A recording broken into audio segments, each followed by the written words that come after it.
morning, everybody. Welcome to TED Talks Ball. We got a special Faithful Friday edition, a special Behind Enemy Lines edition. I'm excited to welcome back Candace Haggans. She's been on the show a few times. Great guest, great YouTube and Twitter personality. Also, she does podcasts as well, too. Make sure you check them out. But Candace, obviously it's Seahawks week. We got Seahawks and Niners playing at Levi's this Sunday. I'll be there. Excited to chop it up with you. But, you can find Candace at Candace H901 on Twitter and X. And then also on Twitter X, you can see at Ethos Seahawks. And then the link for the YouTube channel is in the description, so you can just click the link. Make sure you give Candace a like and subscribe. We're streaming to both channels, so it's good to, if you're on TED Talks Ball, give Candace a like and subscribe. If you're on Candace's channel, please pop over to TED Talks Ball. Give me a like and subscribe. If you're watching on a browser, open up two tabs. Just make sure you mute one of them, or it can get a little confusing with the echo. But, it really helps us out. So thanks in advance to everybody for your support on that. Candace, how are you? Anything I may have missed? Anything that you want to promote? I'm going to go dark just for a sec, so I'm going to turn on those lights behind me, but I am right here. So okay, cool. Well, no, it's always great to be on with you, Ted. I always love it, talking ball with you. Just always good to talk. It's sort of always just fun to have that rivalry back and forth. But definitely, if you are listening via Ethos Seahawks, make sure you do give Ted a follow because he's a great content creator as well. And always good to keep tabs on our enemies. So make sure you give him a follow. He's a cool guy, though. So be sure to do that. But, yeah, I'm just happy to be on and happy to talk football. Right on. Yeah, it's always good to get – I try to do at least one Behind Enemy Lines every week. Last week, I think I had 6 Eagles creators on, which is That's insane. A little much. A little eagled out by the end of the week. But, I want to hear as many different – viewpoints and perspectives outside, because I do all my weekly shows with Niners creators. Well, I have one Browns guy that I do it on a weekly basis, but mostly it's Niners guys. And, sometimes we end up with kind of a little bit of an echo chamber. And I just want to hear from outside perspective of what people think.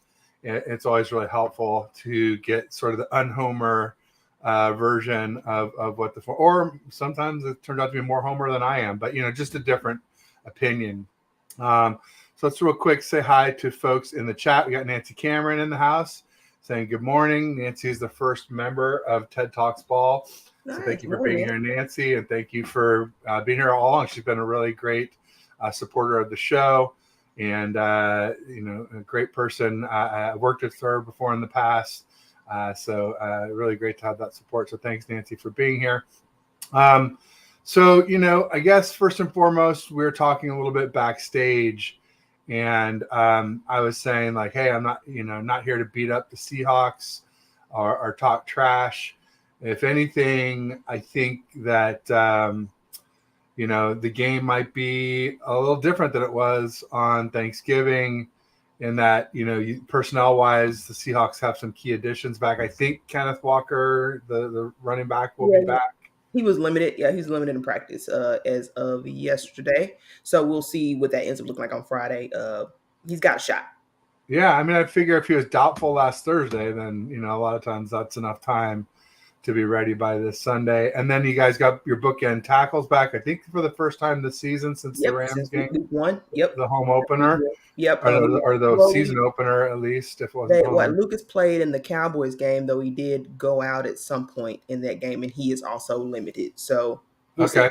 Okay. Yeah. But that's big. Those guys are good tackles, and those were big losses. Those, two of the things I pointed at when we went on Thanksgiving is like, yeah, just remember, guys, they didn't have Kenneth Walker, they didn't have Lucas at the tackle, and now they both could potentially be back. Plus, I think there's more factors too that are not personnel related, or that are just more like emotion related. Like, the Seahawks have lost 3 in a row. I think they're pretty pissed off. The Niners on the flip side are just coming off the biggest win, maybe the biggest road win of Kyle Shanahan's career. He's up there with like the New Orleans game, beating y'all in 2019 to get the number 1 seed. It's like top 3 or 4 all time for Kyle Shanahan. And so they can say all they want about like, oh yeah, we barely even partied on the plane, and we were just like, oh yeah, now it's just we gotta get ready for Seattle. You can say it all you want, but like, and then they said other things that I thought were funny, like Fred Warner does this podcast with his wife, and he was like, oh, you mean other people wore all black too? Like, I'm totally surprised. We didn't plan that at all. And I was like, come on, dude. 7 or 8 of them wearing all black. It's like, of course you coordinated that. The Philly funeral or whatever you want to call it. And so it's just like when you get that up for that game, then it's just very natural to have a letdown for the next game. A great example, a show I did this week, yesterday, I started doing with the Browns creator. And like that week of the Browns game, I predicted in my article a letdown for the 49ers against the Browns because coming off beating the Cowboys 42-10. And I'd looked back at all these other teams that had come off these big wins and that had big letdowns, including the Cowboys had a letdown after they beat the Jets. They lost to the Cards. The Dolphins had a letdown after they beat the Broncos, that epic 70-20 beatdown. Then they lost badly to the Bills the next week, and then the Bills obviously badly beat the Dolphins. Then they didn't lose badly, but they lost to the Jags in London. Right. And I was like, so like I think 3 or 4 of the teams that had blowouts in the year had letdown games the next game and actually lost. I didn't say the Niners would lose to the Browns. I just said I thought we wouldn't win as much as as well as we did against the Cowboys. Right. I certainly wasn't expecting CMC to get dinged up and leave the game. Trent Williams to play on one leg and Debo to get injured and leave for about 3 games. Trent Williams obviously left so then we lost those 3 games. And anyway, the bottom line is it's kind of the same thing this week. I'm not saying I think that the Niners will lose, but I am saying don't expect it to look like it looked in Philly either. Yeah. I think it's going to be, we're divisional rivals. I think the Seahawks have really great weapons with DK Metcalf and Tyler Lockett. And now JSN is starting to take off, it looked like, in the Cowboys game to me. Yep. You guys obviously have really solid tight ends who can all block and catch. None of them are world beaters, but really solid. And then, like I said, Charbonnet has been playing well. And then, you get back Kenneth Walker. And it's like, even if Charbonnet is playing well, it's good to have, platooning and the ability to give him a little rest, a little breather at the very least. So Charbonnet is banged up right now. He got banged up in the last game. He wasn't able to finish that Cowboys game. That was really kind of when things went downhill for the offenses. When he went out and they started playing, DJ Dallas, he got hurt. So I didn't know that. Yeah. Okay. He got hurt. So he also is limited in practice as well. Oh boy. So that's a question mark because right now, I mean, it's DJ Dallas and Kenny McIntosh, who has not played a snap of NFL football to this point, who I like. I'm high on Kenny McIntosh, but he hasn't played a snap of NFL football. So I think one of those guys will be available. The question is who, and, do we get both? And how much? And right, exactly. But both of those guys are banged up right now. If they were both 100%, yeah, that would be a big plus also. Interesting. Good to know. All right, that all helped me this all helps me. I got to write my article today in the night and have it ready for tomorrow, ideally. So always doing these behind enemy lines is really helpful for that. So thank you, Candace. I appreciate it. And I'm sure we'll gain more insights from each other as we go through. We got Silly Fun Guy in the house. He's a Rams fan, but don't hold him against him. He's a pretty good guy. And he also usually has some pretty funny dad jokes.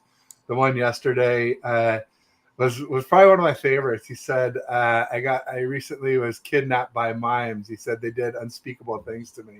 That's great, because usually the dad jokes are like more, usually they're more punny than funny. Yeah. And there's like you want to play that wah wah wah track after them, but the good news is they're usually not very offensive at the very least. So usually don't piss people off too badly by telling them. But Silly says this feels like a trap game for the 49ers, even though the Hawks have a respectable team. Yeah, I mean, I feel like any team you overlook can be a trap team. I will say we're definitely not looking ahead to the Cards and like being like, oh, the Cards. Yeah. But even though Kyler is back, so that adds a little, and they've been playing a little bit better with him. But any of these games could be trap games. Seahawks, Commanders, Rams at the end of the season. I would say, Ravens can't be because they're just too darn good. That's one we'd be looking at and overlooking the Cards the week before. the Ravens game. I feel like, statistically, we have the number one defense. I'm not sure that we do. Stats can lie. I'm pretty big on that. And I go off the eye test. And our D has looked pretty good, especially against the Eagles. But I would just say if we're not number one, then it's the Ravens, I think. Would be the number one defense. Those guys, they are beasts right now. No doubt. No doubt. Nancy was just saying, interesting pattern. I think she must mean in your background. No, I think she was talking about, she put that up when you were talking about the pattern of like how the big game, how the teams with with the letdowns. Yeah, it's very common. Yeah. It's such an emotional sport. And when you get really high one week, you usually have a low the next week. It's very much just like, same thing happens to people who do a lot of drugs. They get really, really high and then they come down, they have a down after. It's a very natural thing for the human body, for the human psyche and emotion to have happen. You use up all the serotonin and then there's none left the next week. No doubt about it. Thanks for helping me clarify that. Obviously, huge history between the two teams. Very interesting that the Seahawks were 17-4 against us with Russ, and now 0-4 since Russ left. A lot of Seahawks fans told me they weren't going to miss Russ, but I think against us, you kind of have to say that you do. No, I still can't say that. Now, do I wish we could beat you guys? Yeah, but was it worth the $50 million that it would have taken to keep them? No, like give me that $50 million all day. I'm sorry. I can't say I miss Russ. Plus all the picks and love the memories. So what? Plus all the picks and the players. Yeah, I can't go quite as far to say we miss Russ, but I think it's fair to say that Russ was really good against you guys. Obviously, that was a dominant record, and without him, I think there's a clear pattern between the two. It just doesn't make me miss Russ. So there you go. But overall, I would say this is a tale of two different teams for sure. Like I think to your point earlier, like I don't know if you could have a team and have two teams at two different trajectories, right? Like Seahawks are really trending down, and maybe that means that they galvanize and really steal a win or what have you. That's possible. Not going to overlook that, but I will say just where I am and how I view the team right now is philosophically, I'm not happy with the Seahawks. It's really not a question about personnel or talent or matchups for me. Like I went into this season because we didn't get to talk before the Thanksgiving matchup because it was Thanksgiving. But yeah, it was a short week. I didn't even write an article that week. Right, it's just too hard to make. We had some family commitments. We got out. I mean, we have a young son. We had a son born on September 18th. Oh, that's right, you did. Our second child. So we haven't been out much, and we got a chance to get out on a Tuesday night for a cocktail party in the city. So we did that, and we had some family photos Wednesday evening, and then I did some shows, and I was just like, I just there wasn't much time to get together that week, and I did, like I said, it was the 1 week this year I didn't write an article either. Right. Preview article because I didn't have a chance. I'm glad I didn't because I wouldn't have predicted 31-13. I'll tell you that right now. Yeah. I would have predicted a really close game and I would have been way off, kind of like I was with Philly. But I have an excuse for that, and will remind me to come back. But I cut you off, so go ahead. Yeah, but no. So really, where I am, I went into this season, and one of the main things I stood on was, for me, my opinion on Pete Carroll would be make or break based upon how this year went, because as much Pete Carroll has a lot of great qualities overall as a coach, but to me, if he's a defensive coach, he has struggled to put together a defense that has been above average since 2018. And to go that long without a defense that's at least average, right? Like, I'm like, okay, if he can at least put together an average defense, you've changed the scheme, supposedly. You've changed personnel 3 or 4 times. And if you still at this point can't get the best out of your defense, then you can't coach. Like, you can't be the coach. It's just that simple. Like, there's no other coach. If they're their side of the ball, they're going to be bad on that side of the ball for 6 years and then still have their job. Like, and so that's what I went into this year looking at. And for the first half of the season, it looked promising. It looked like we were making some progress. I disagreed with several of the personnel decisions that they made. I don't know if you paid much attention, but we talked at least last last season we're talking about how we've got all this 4-3 personnel. We want to go 3-4, right? That was a big deal. Having 3-4, having 4-3 guys play 3-4. It really didn't work. It's Right? brutal. It's really It was hard to brutal. transition. It That's was. why we skipped on Vic Fangio this year, because he's a traditional 3-4 Mm-hmm. DC, and it's just like Bosa is the quintessential 4-3 defensive end. Yep. And we can explain. I'll explain that in a minute. Remind me to explain that to everybody what the difference is. But go ahead. Yes. But what Pete did, which blew my mind, is they got all his 3-4 guys, right? And so I'm excited. If you pay attention, the Seahawks run primarily 4-man fronts. So it's this weird thing where like they got 3-4 guys and they're playing 4 down linemen, and they got 2 of them with the hand in the dirt and then 2 like standing out on the edge. It's a weird mix, and I didn't understand it when they first started it. It still doesn't make much sense to me. Initially, it looked okay. Run defense was really dominant, what have you. I don't know what's going on in the chat right now. Really funny. He's doing his dad jokes. All right, let me just do it real quick. Vegetarians regret their lifestyle because it's all a mistake. Oh, I get it. Okay, I was reading that. And they said because good steak puns are a rare medium done well. So it's rare that they're done well. So anyway, sorry. Dad joke of the day. Steve-O was also saying that you're his favorite Seattle fan, and Nancy was liking what you had to say. Exactly, and thank you, Candace. So there you go. Now we're caught up. Okay. I was like, what is happening with steak? What? But anyway, so to me, I think initially it worked mostly because Uchenna Nwosu is just really versatile. I feel like he's a really versatile guy who can really make that scheme work. Who can make, and he might be back, right? If y'all make the playoffs, is that right? There's a chance he could come back. I don't think so. I don't. I haven't. I saw that when he initially went down. No, I think he was out for the year. That's why they went ahead and made, they signed Frank Clark, whatever that was supposed to do, and and then still went out and got Leonard Williams to think they needed a gap. So ultimately, what they did was they started playing Draymond Jones out on the edge. I saw that. That's a really interesting move. Leonard Williams, which actually has worked well. I don't think that strategy is bad, but again, just personnel wise, I think I hate the merging of 2 principles. I think you get the work. I think you get too many weaknesses that are too unaccounted for. If you're going to have 3-4 and 4-3 merged in ways, it doesn't work, especially because if you are still considering yourself 3-4, which I don't know that they are anymore, that's confusing, their coverage schemes are still way too weak for me. And that's really where philosophically I'm down against you guys, because I really feel like this team, you're right, has the talent, the personnel to match up with you guys. But I don't think we put our personnel in the best decisions, in the best positions to really defend. You guys want to get guys out in space, take advantage of the zones, really take advantage of the linebackers that we have that can't cover. As good as they might be, they can't cover. And it works every time. And I just don't understand why we got man corners and then play them in zone. It doesn't match up to me. Like coming out, Devin Witherspoon was a man corner guy. He was known as that.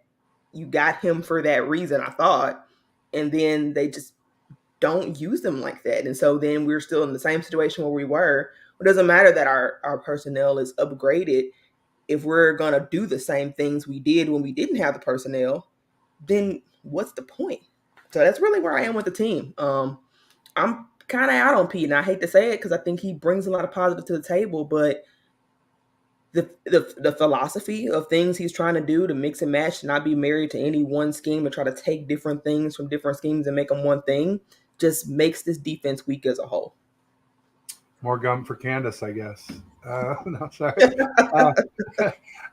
So yeah, that's interesting. The Niners do some of that too. I've been really mad at Steve Wilkes for making Mooney Ward play a lot of times off ball when he's really a press, man press zone, whatever.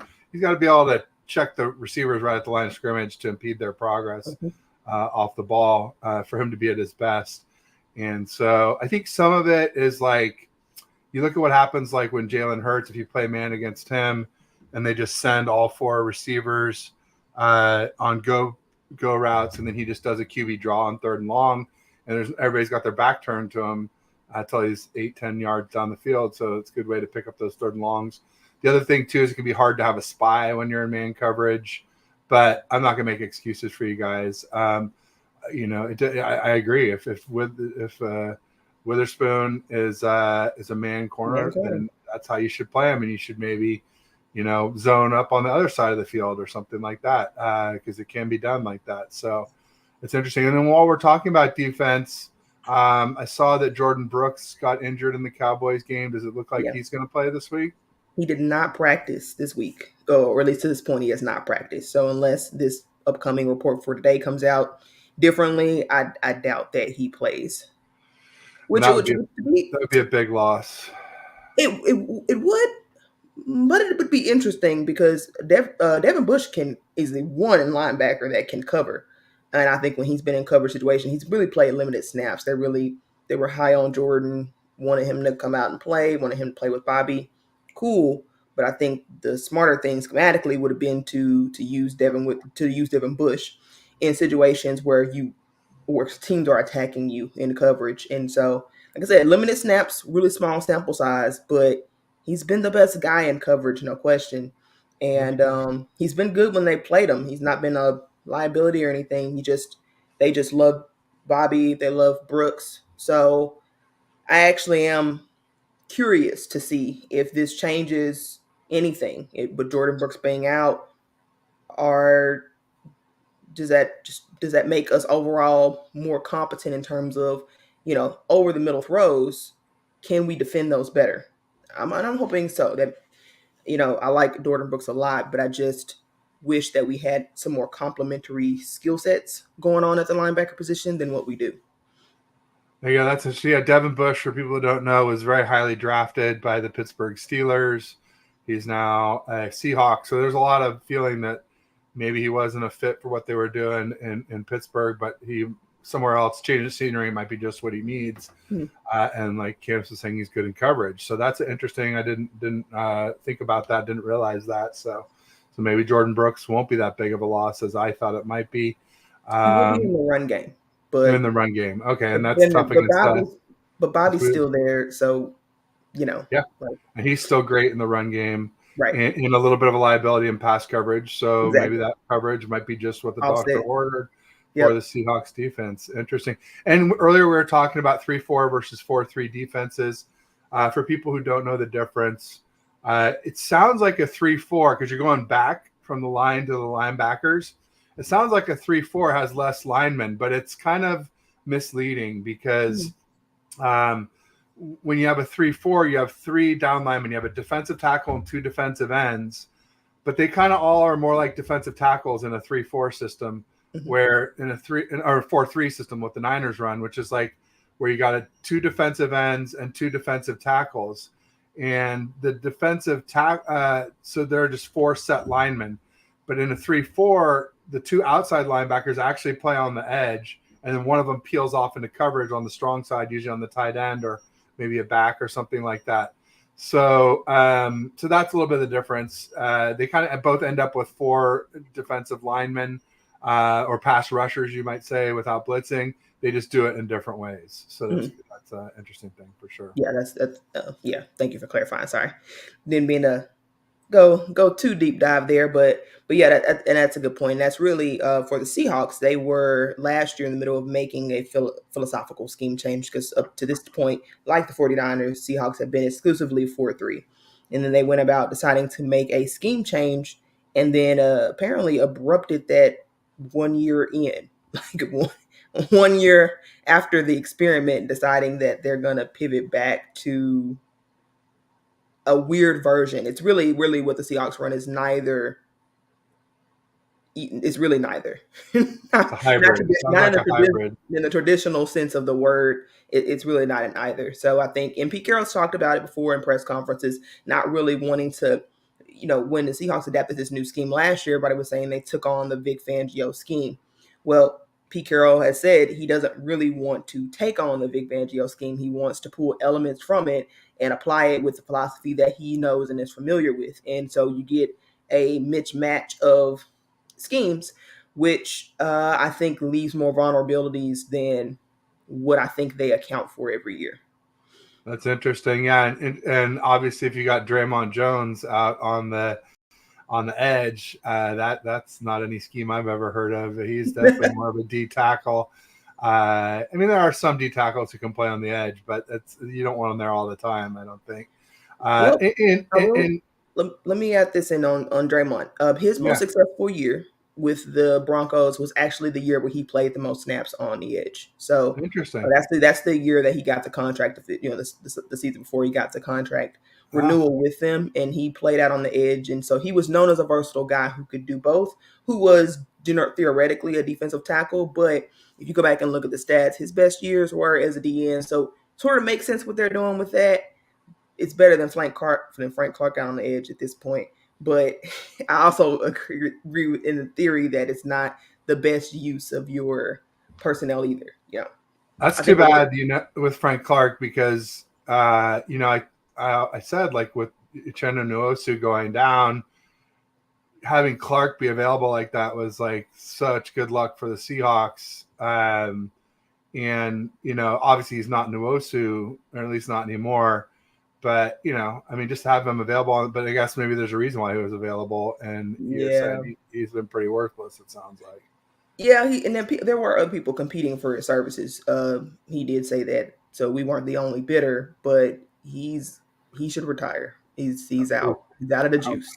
Out of juice. If you go back and watch the film, I mean, I think he might have like a hurry a game. Like he might average that a hurry, like not a sack, not a hit. Like he's really not getting to the quarterback at all, and he's a real liability in the run game anyway. So I'm sort of, I'm out on him, but I know that they don't have the bodies. So I would rather see our rookie Derek Hall though, and let him get those snaps. But Seahawks feel differently. So Frank Clark it is, but he's got no juice. That's for sure. That's. I mean, it's a bummer for him. I've never been a really big fan of his, just because of, the stuff that happened with his personal life and everything. Right. But he was he a Seahawk before he was a Chief? Yeah. In fact, it was the Frank Clark trade that allowed for us to have the assets to go get DK. So he had I could be wrong here, but I want to say a 17 sack season, 15, 17, something like that. He had an incredible season with the Seahawks. It was in a contract year. The Seahawks did not think he could replicate that. Chiefs did. So they played him this huge contract. Seahawks traded him, and I think honestly got better because of that trade, because he was never able to duplicate that was 2019, because I remember we traded for D Ford, and a lot of people were like, oh, I wanted Frank Clark. I'm like, the Seahawks were never going to trade us for Frank Clark, people. Yeah. And the Niners pretty much don't want that type of character risk anyway. But Steve Supremo says 24-22. I've been saying 28-20 is what I think the score will be. Did you have a score prediction for the game? Is it too early? Do you want to talk more about other stuff? Yeah, I'll say I'll say 28-17. I don't think we'll be too many points. Close. Yeah, pretty close. Not a complete blowout, but I think our offense may struggle a little bit, especially depending on what our running back situation looks like. It could go lower depending. It could get worse for me depending on if we don't have either Zach Charbonnet nor Kenneth Walker available. That's a big question. But even with just one of them, I really think you need both. Probably. You really need different. both. They're different kinds of backs. Obviously, Charbonnet is a little bit bigger, a little bit better pass catcher. Kenneth Walker is more of a pure runner. Steven Suprema says Kyle was fired midseason. Maybe you can get him. LOL. I think he was talking about some of the haters were coming out when we went on that 3-game skid. Oh, okay. Some people might have said something about fire Kyle. There's more of, I heard of fire Wilkes, but I think all those people are eating their words now. I'm glad I wasn't one of them. Got Bryant Culp in the house saying, hey, Ted and Candace. Welcome, Bryant. Right. He has a great YouTube channel. Make sure you check him out. Yeah. It says smash the like button, everybody. Yeah, please do. Absolutely.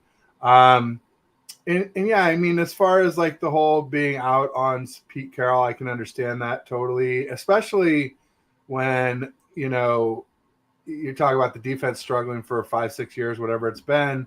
But it's also what was the defense before that, right? It was the LOV Right. defense, all-time historic, great defense, one of the best of all time.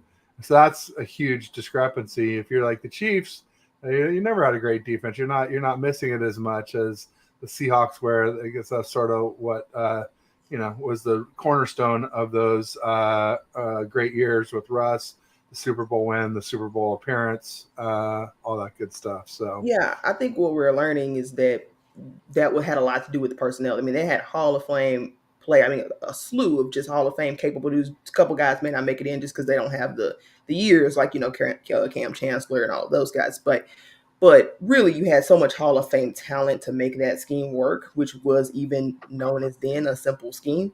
You just had the talent to really bring that out. So then what happens if you don't have the talent and you still try to stick with the same philosophy? I really think that, I don't even think we're having this conversation if the defense is average at any point, but it really has been bottom five, bottom 10 for like 5 years straight.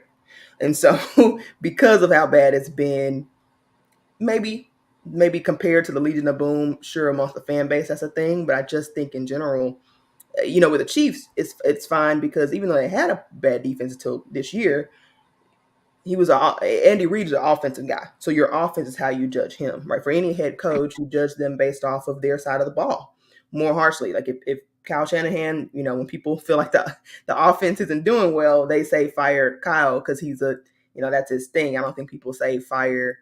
That's what you're responsible for universally looking at any coach. And so Pete's been the one exception for years, I think, because of the Super Bowl and because the ownership really trusts him.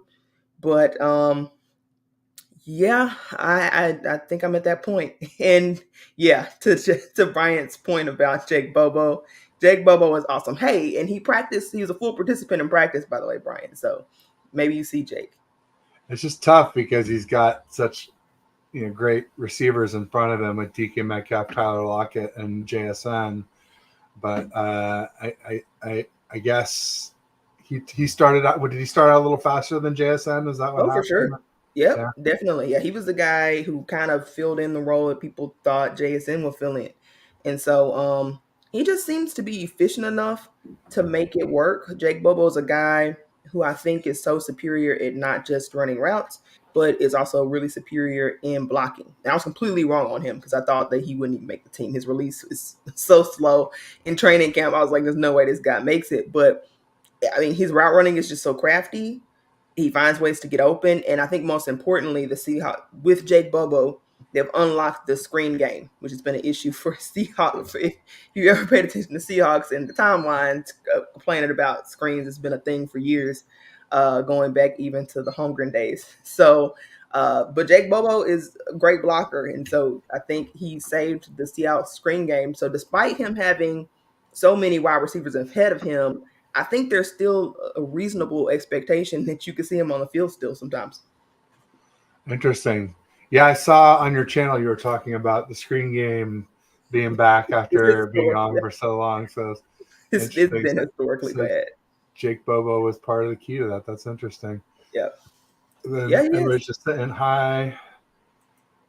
He says Jake Bobo is the legit. Yeah, I think he's a he just Bobo is guy. legit.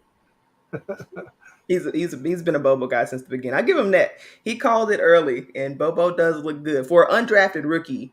He's giving you much more than what you could have expected, and probably could have given you a lot more in terms of production numbers had he just had the snaps. Yeah, Uh, got to get those touches. Got to yep. get those snaps to get the touches. He Absolutely. still wants Bobo. You Oh, can't have oh, him, Brian. I'm sorry, it's too late. damn. Did you see this? I would trade Jennings for Bobo. He would like that's how much you love. Would Bobo have stiff armed that Eagles DB and scored the TD in Philly? I don't know. That was pretty huge for third and Juwan. Bobo might. I mean, he had that really impressive touchdown.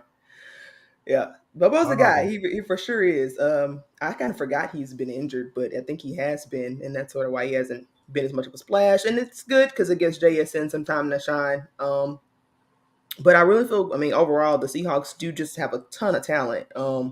Just a matter of execution, I think, from a coaching perspective. there you go. There you go. Maybe it's a good time to do a quick commercial break. If you see the logo in the upper corner, the TTG, that's the Travel Stud Group. They're a retail and hospitality logistics company. They do transportation and warehousing for brick and mortar. So they do fixed furniture and equipment, that's FFE. They do operating supplies and equipment, that's OSE. They do new store openings. They do rollouts, relocations, decommissions. So from the first mile to the final mile and everywhere in between, Travelstead has you covered. Let them know how they can help you via air, ocean, or land. Closed loop solutions for retail and hospitality. The two main go-to guys there are Nick and Henry. They have 100% US based support. So these are complex operations, so there's always like fine tuning going on, but sometimes there's actual snafus, and it's good to know when you pick up the phone, you'll be talking to somebody here, not some call center overseas where they have no clue what you do. The check out the website. The link is in the description of the show, my YouTube about page, Twitter and X bio. It's also on Instagram and Facebook if you follow me there. And just click the link, check out the video, and make sure you tell them Ted sent you. So thanks in advance. Thanks, Candace, for letting me pay the bills. And thanks to the audience for your help. If that's something you do, check them out and give them a holler. Even just check out the website. It all helps to drive views. So thanks in advance. Good stuff. Yeah, it's a new development since we last streamed together. So yeah, that's cool. Okay. And I also got partial YouTube monetization. I got super chats now and channel memberships. Nancy was the first member, and I've got several others as well too. And so it's fun starting to get to reap some rewards from doing this. And you've been a big part of that. So thanks, Candace. I appreciate it. Thanks. You said you want a DTR also, LOL. It sounds like Bryant's a little bit of a UCLA fan. Laura Cat in the house. She says, hey, Ted and Candace, love to see smiling female content creators. Yeah, I mean, what I'll say about Candace is, like, she's always smiling. Even, like, last year, she came on before we went to Seattle in Brock's second start and beat them there. And she agreed to come on the next week. And she came on, and she was still upbeat and smiling and super cool and friendly. And I was just like, wow, what a great person. Because, like, I offered all those Eagles content. I had 6 Eagles content creators on last week. I offered them all. I'm like, oh yeah, we'll be back. I'm like, well, you better do it, before the game, because I know how it is. Once you lose, people aren't so eager to come back. But Candace came back, even though she predicted they would lose, and she came back anyway after. Wow. I mean, that's your hats off to Candace for that. Amazing.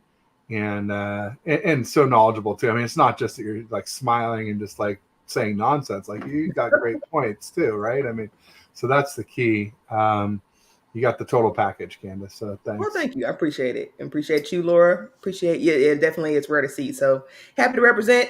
Happy to be here talking ball. So it's always good for me. There you go. Brent Colt says it would be sad, but I would trade Sam Area for DTR. He's the one. Because he's missed on that one, Brian. He likes Sam Darnold too, and so he calls, instead of Trey Area, he says Sam Area, and he also is a big special teams fan. He loves Jake Moody. If you've ever seen Bryant's overlay, the 4 corners are all pictures of Jake Moody. That's funny. 2 from Michigan and somebody 2 proud about that 3rd round pick. Happy for you. Yeah, and then he's a big fan, obviously, of our punter too, and all the special teamers. So he definitely he likes the underdogs, if you will, or the players less shined upon. Sort of the more obscure, esoteric type players, and that's awesome. It makes it interesting for sure. No one's going to accuse him of front running, that's for sure. Yeah, I can respect it. I can respect it. Got your kicker and being greedy, LOL. Yeah, you guys do have a good kicker, right? Myers is pretty good. Yeah, on even years, he's elite. On odd years, he's inconsistent, but still good. It's a weird thing. It really is. It's like he's like all pro. Like, he was all pro level. I mean, I think he led in field goal percentage last year, and then that was an even year. So this year he misses like some critical kicks. Then he missed a critical kick against the Cowboys. That one really hurt us. But then he had a game winner too, so he's just sort of up and down. I like him overall, but he is he's a stick of dynamite in terms of amongst the Seahawks fan base. There you Yeah, go. Well, we used to say that about the I like Niners, uh, odd and even years, because Super Bowl in 2019, then COVID year in oh 2020, yeah, huh. and then lost to the Rams in the NFC Championship 2021. Yep. And we're like, oh boy, is 2022 going to be a drop off? And luckily, we still made it back to the NFC Championship game. And maybe you could say maybe might have gone farther if Brock Purdy had stayed healthy. I don't know. I still say it would have been 50-50 last year. I'm Yeah, not one of I think those. I I'm not agree with like that. Debo where I said it would have been a blowout if Purdy had stayed healthy. I don't believe that myself. But I'm just glad that Debo sort of like walked the talk, and he played like he talked. He talked a lot of smack, and he laid down a lot of smack. So good for Yep. him, and good for the Niners. I was happy to see us get that signature win. I will say, Eagles had no linebackers. Zach Cunningham was out. They hadn't signed Shaq Leonard yet. The other one from N'Kobe Dean from Georgia Mhm. Yep. is out, I think, for the year. So they were definitely a little thin, and Fletcher Cox was just coming off an injury, so I don't think he was probably quite 100%. But so be it. No, she doesn't miss Russell Wilson, No, actually. So you I do must be not. late, because I mentioned it earlier about he was 17-4 against us. Now they're 0-4. But there's more to life of a Seahawks fan than just beating the 49ers. Well, I Um, don't know, but not. But no, it's really not. I think for most Seahawks fans, because of the price tag, it wasn't worth it. I mean, he wanted Correct. $50 million a year. Seahawks weren't going to have this roster if they had to. I mean, you either pick one or the other. You pick Russ at his level of play right now, which you could debate on if that's even good or not, and then you got the roster would be pretty bad because they just wouldn't afford to. They wouldn't have been able to afford to keep anybody. Who knows if they even extend DK at that point if they would have given that extension to Russell. So I think that plus the whole drama of how he left in Seattle is also a really sensitive topic. Most people didn't like his personality because it was robotic and people didn't feel like it was genuine. And I think a lot of people were tired of that. So no, I don't. I think if you ask most Seahawks fans, I think like 95% of them would say they don't miss Russ at all. Mr. Unlimited, that Half was, would say good riddance, was and the pretty. other half wishes him well, but just from afar. There you go. There you go. So as far as other things that we should go over, I mean, like as far as the rest of the season goes, you guys play the Eagles next week, right? Yep, they flexed that out to a Monday night game. Apparently the NFL loves to see the demise of the Seahawks. We didn't get any of our like reasonable winning opponents on live TV on primetime TV, but apparently all of our games that I think we are going to lose are in public, so that's exciting. I think we had a shot against the Cowboys, I really do, but and obviously it proved out to be true, but just some tough luck there at the end, and honestly probably could have been some better game planning. But I digress. So that's next. You guys up, and then the Eagles, and they do have a soft schedule to end. So I think they'll rack up a few wins to end the season overall. But I'm not really high on the team if they do make the playoffs. If they can scrape into the playoffs, I think they're pretty much food until they can really evaluate how to properly use personnel. I don't think this is a year we can blame injuries. I mean, we do have some injuries, but and we have had really bad injuries up to this point, but I think the second half, I think you got people back in enough time, with the exception of Kenneth Walker, who went down at a bad time. I think you got your tackle back at a good time. Just really when the schedule picked up, a lot of guys were coming back and just couldn't take advantage of it. So it's all right. We'll see what moves, if any, they make in the off season. I'm curious to see. But I think you guys are a great looking team. Really, I do. Like I think if y'all stay healthy, you could probably go Super Bowl. I mean, go toe to toe with whoever ends up being the AFC team, and I think that would depend on we'll see how that will go in terms of who I would pick. But I really think you guys look just like an awesome team. Just railroaded through the Eagles And I thought that was going to be way more competitive. And so you just got to tip your cap. I thought maybe the CMC move would have been too much in terms of value. For running backs, it's typically not good, but he's been healthy, way healthier for you guys than he has historically. And so you've gotten to see to maximize that. And he really has been a difference maker for your team. So, yeah, I mean, I think the health is the only question, but it always is, right, for every team. But you guys look great. And so, really high on you guys. Not as high on the direction of my team, at least, like I said, philosophically. But I think my team has great talent. I'm really high on the talent on the team. I am, and I'm excited about the talent on the team and seeing how they grow because they're still really young. So that's the good news that no matter what happens personnel wise, they've got so much room to grow as a team because of that.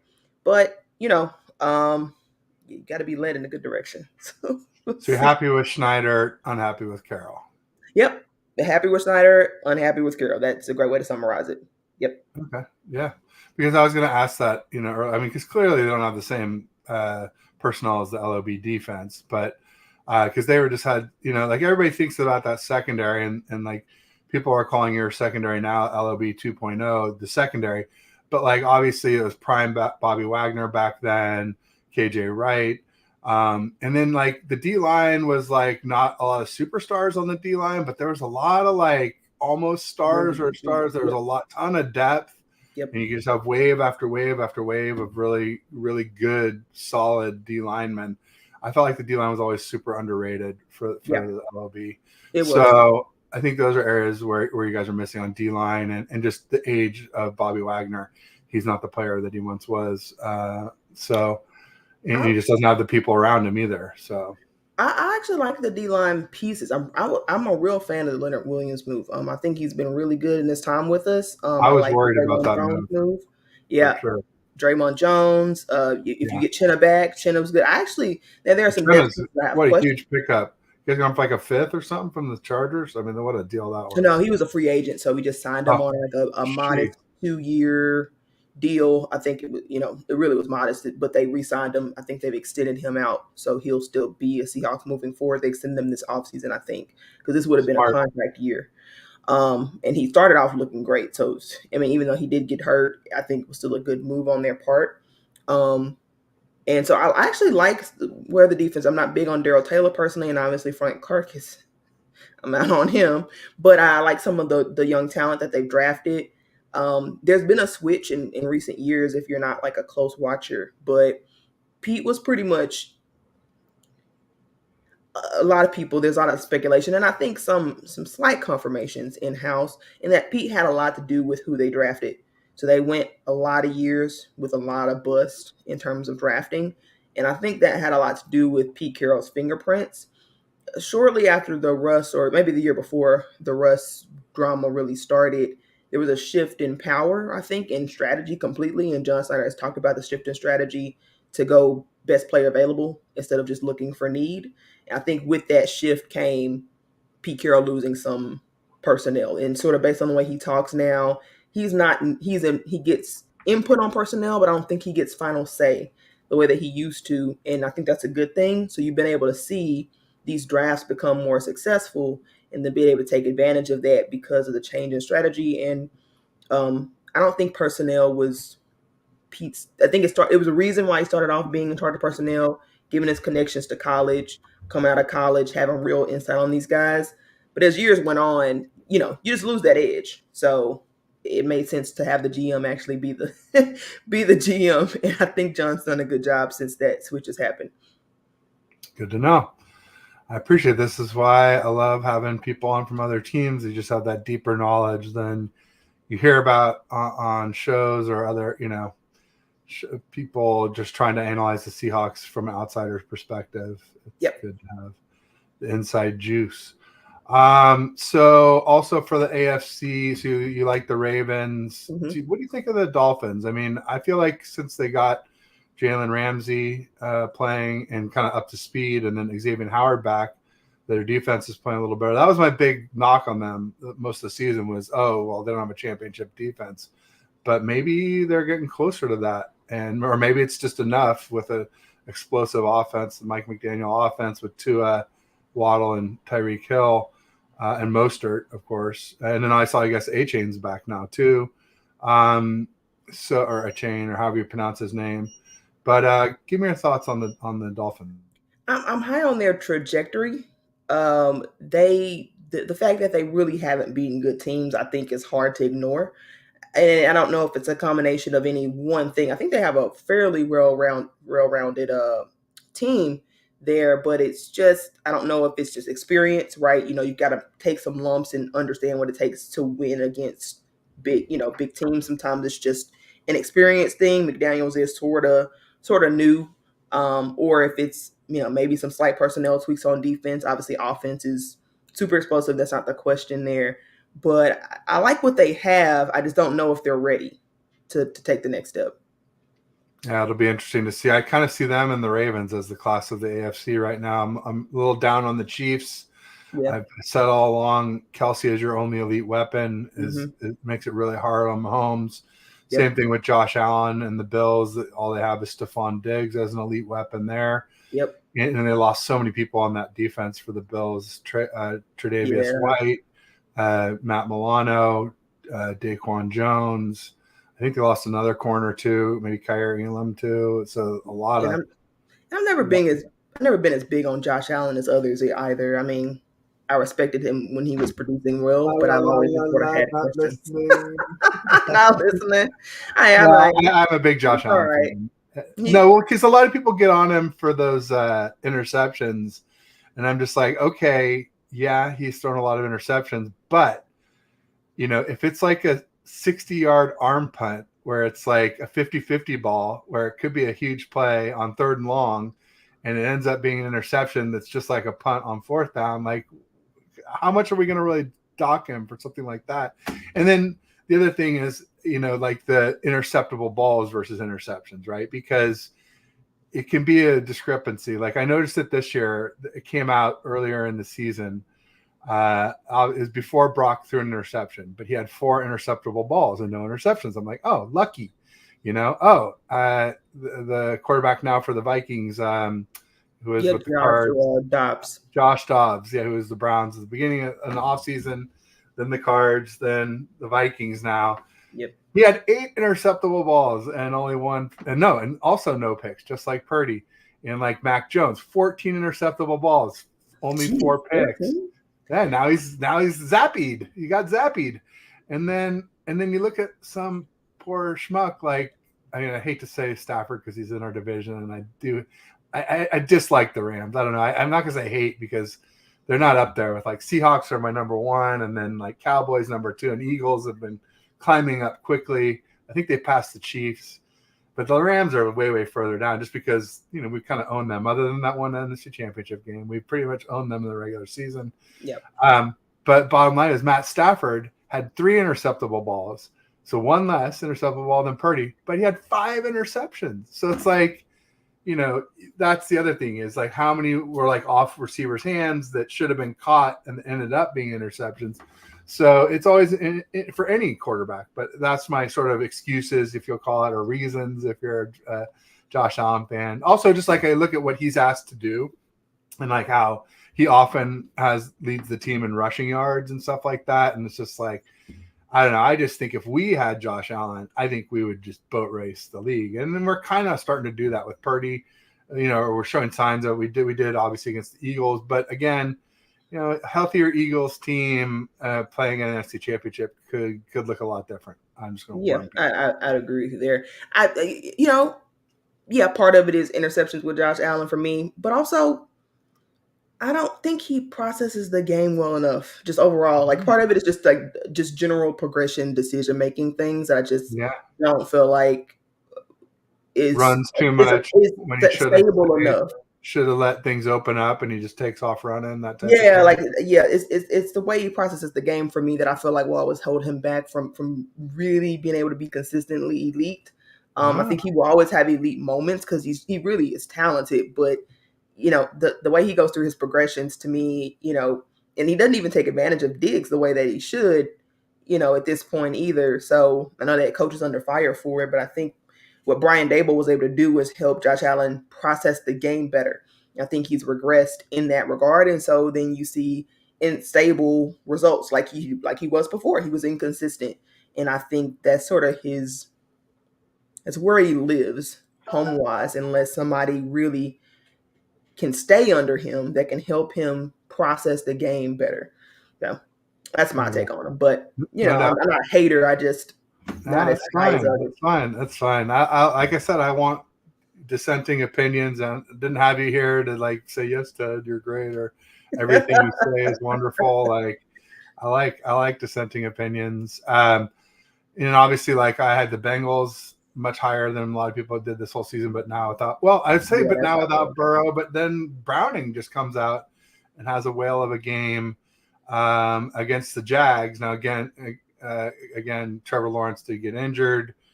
Hopefully he'll be back soon. Maybe not this weekend for the Browns. I've kind of started rooting for the Browns instead of a Browns weekly co-host. But the Browns are kind of up there if they could get the quarterback situation. Yeah, they get playing near his potential, but that doesn't run out of time for that. I don't think Flacco is the answer. Yeah, and then it's interesting. The Steelers are weird early in the season when we beat them, and and I was sort of like I got in a lot of trouble for like, not being nice to Purdy in the offseason, not saying he was great. I still haven't said he's elite yet. I still am waiting on that. Yeah. But like after we beat the Cards, we were 4-0. And I was like, yeah, we're 4-0, but we haven't played any contenders. And I said maybe all playoff pretenders because I didn't really believe the Steelers or the Rams were playoff teams. Yep. And then Kenny Pickett started to play a little bit better. They started to look like it. Now he's hurt, and now they're doing terribly. Obviously, with Trubisky losing to the Patriots. It's funny. My co-host said that to me yesterday. He's like, "Oh, I think the Patriots are going to beat the Steelers." I'm like, "What?" Because I wasn't thinking Trubisky. I was thinking Kenny Pickett and that defense, and not that Kenny Pickett's great, but he was winning. He was doing well for him there for a minute. Anyway, bottom line is, what are your thoughts on the other AFC teams? Jags, Steelers, Browns. I don't know. I mean, Chargers just seem like, I don't get the Chargers. I really that's the most mysterious team in the league to me at this point. They have so much talent. I know they have some injuries, some significant ones, but they really have too much talent to be. Hey, Joe, what's up?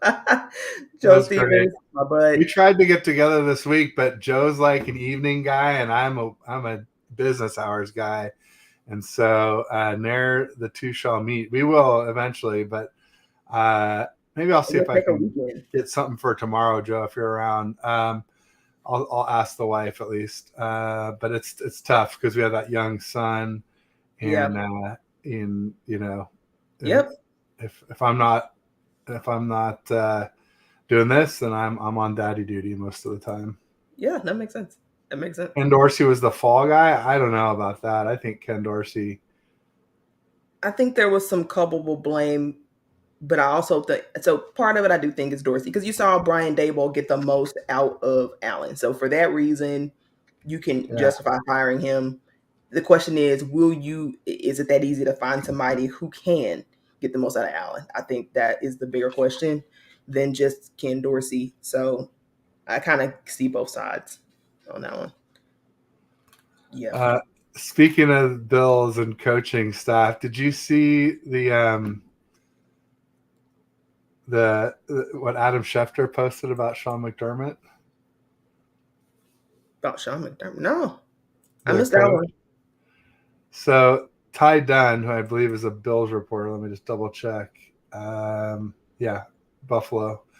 Yeah, I'm assuming he's a Bills reporter. Reported that so McDermott was addressing the team.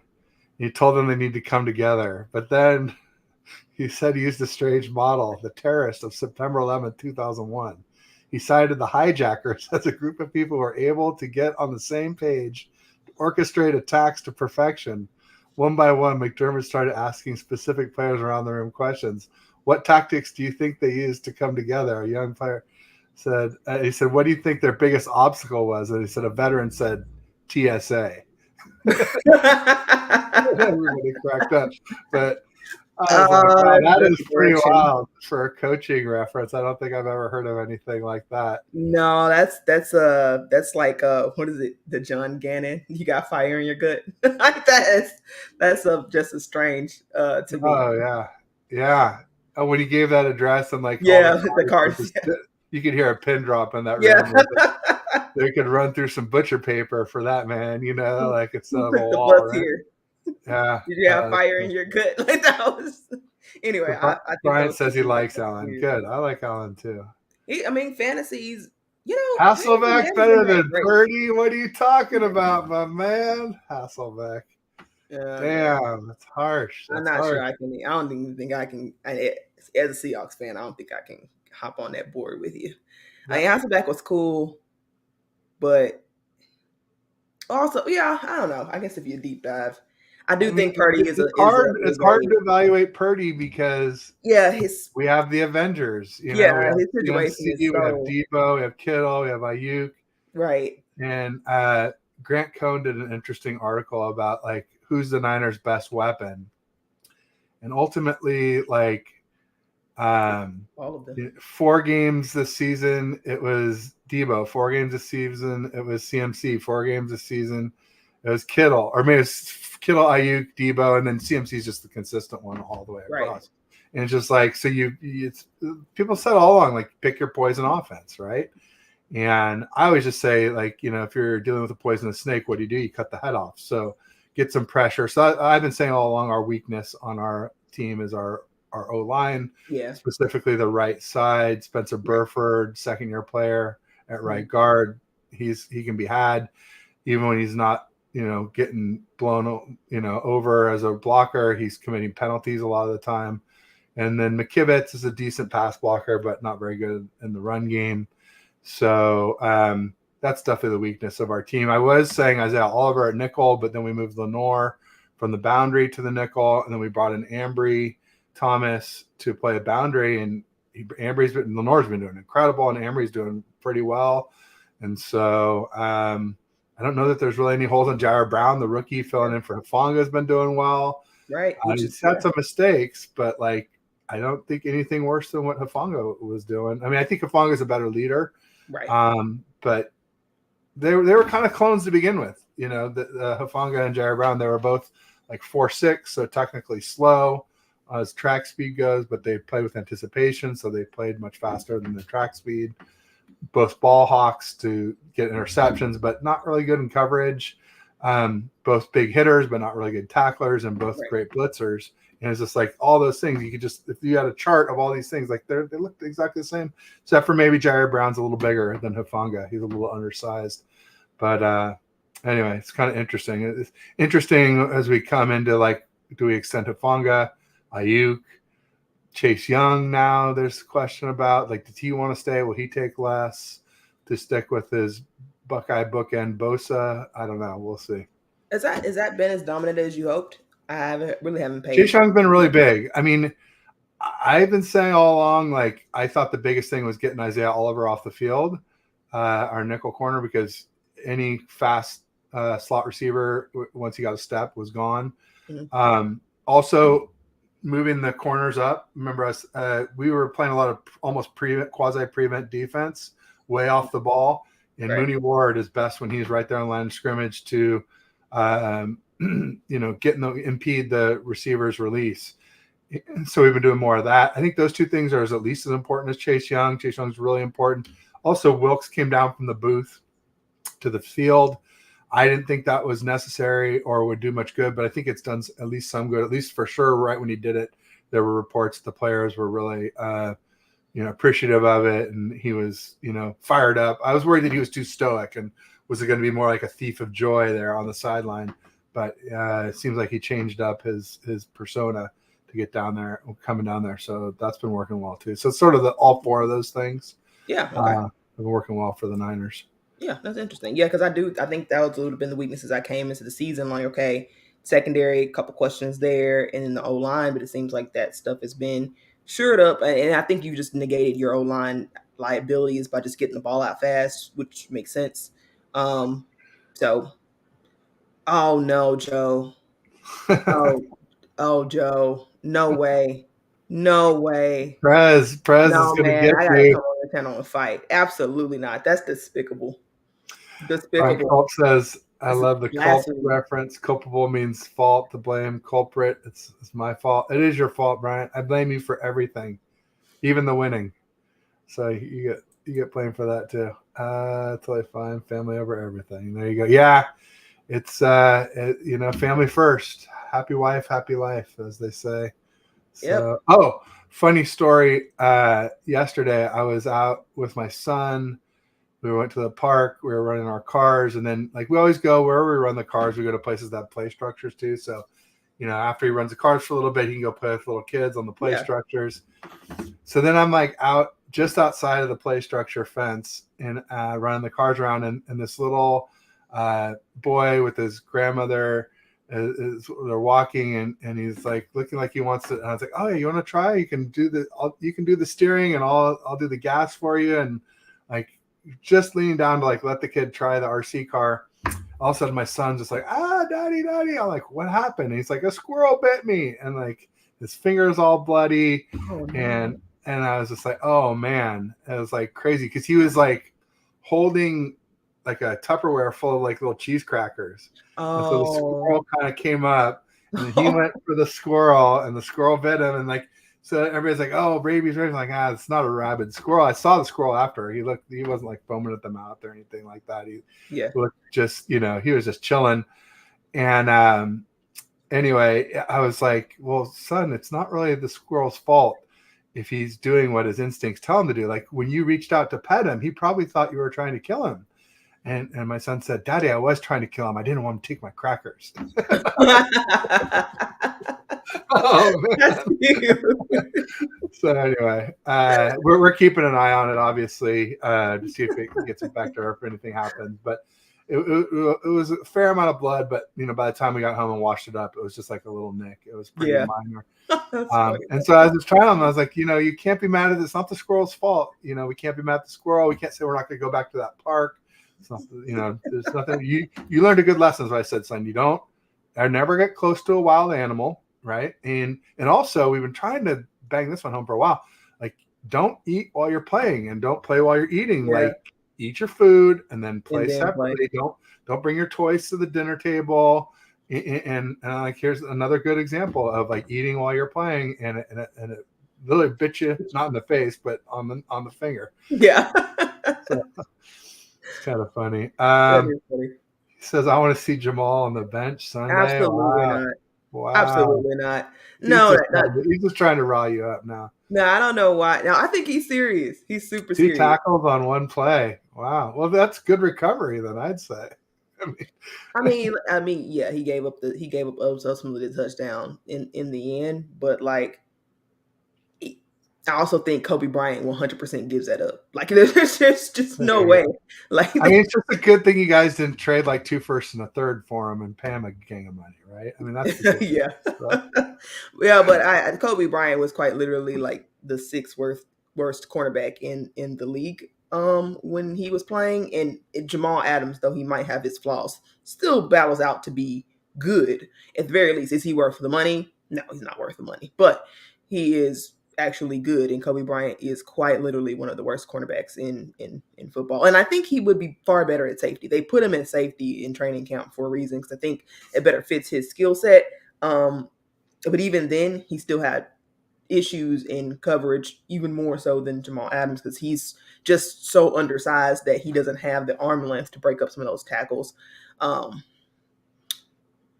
Jamal is not terrible. Jamal is good, but Jamal has high expectations, so he's not worth the money he's being paid.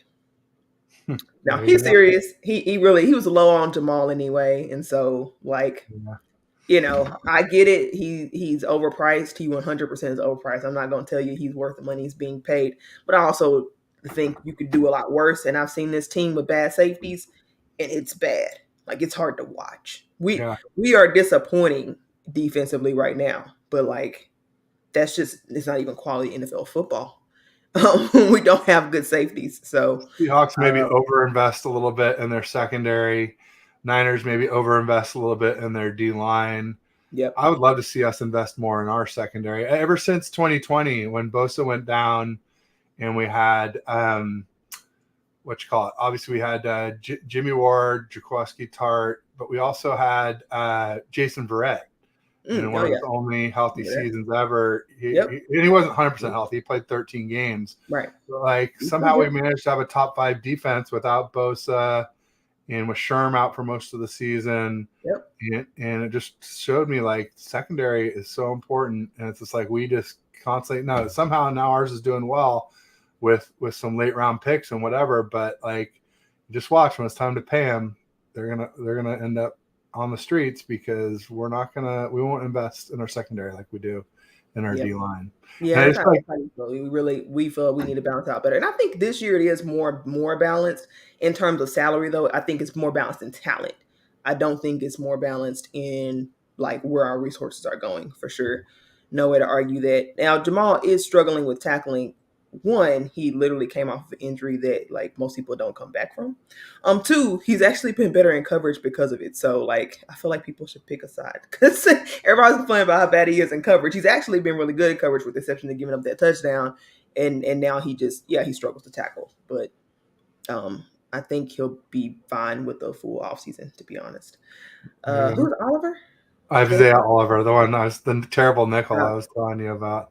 Sounds like they're probably about right. Sixth worst. That's probably about right. I think Isaiah Oliver might be just worst. But hey, Joe says Lano Hill is better than Jamal at this point. Ha ha ha. yeah, no. He's just if It's you not. guys want to cut him, we will take him.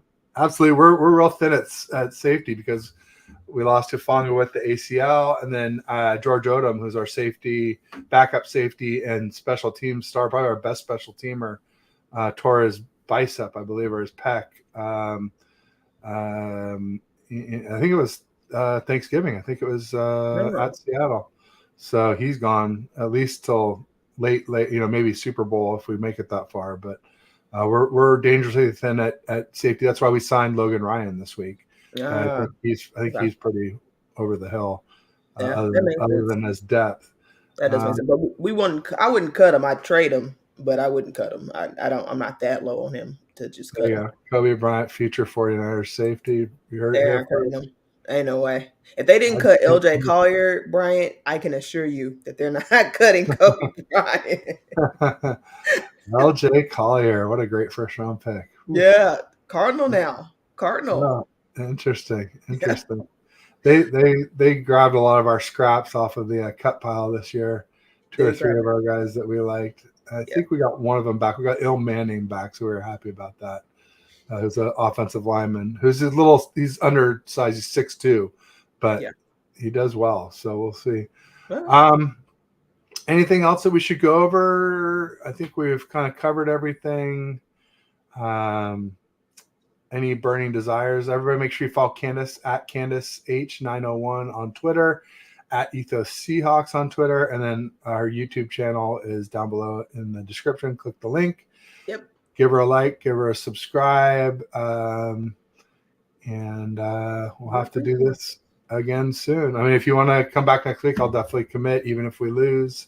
But I'm not passionate enough about the Seahawks to get to talk after a loss because I really do predict you guys are going to win. I think we what did I say 28-17 I think is my prediction. Yeah, that's fair. And by the way, guys, if you are following me, most of my football content is on Ethos Seahawks, but I do NBA as well. That's more going to be on my personal page, so you can follow me. Just have that in mind. But yeah, man, I think you guys are a really good team. I'm predicting a loss here, hoping we can be competitive, and maybe they pull out a surprise win. But for me, it won't change my outlook on the season at this point. Well, that's understandable, but I have a feeling it's going to be closer than some people think just because of this. I think that the Seahawks are tired of losing. I think the Niners might be a little bit too much believe in their own press, too much hype going on. I can see that. Joe said, "Don't count on us." Joe's with us. Yeah, but I think Jamal and Kobe are That's where it's a clear divided line there. We disagree. We agree on a lot of I stuff. That's the think one most thing we people don't are agree with on. you, Candace. Joe, I love Joe, but Yeah. yeah, he's off on this one. Well, maybe he'll be proved right. We'll see. Hey, well, thanks everybody for joining. Thanks to the audience. We had a great participation. Yeah. Really kept things lively and interesting. I'll just say peace and go Niners. Do you want to give us a go Hawks? Go Hawks. Absolutely. All right, right on. Thanks, Candace.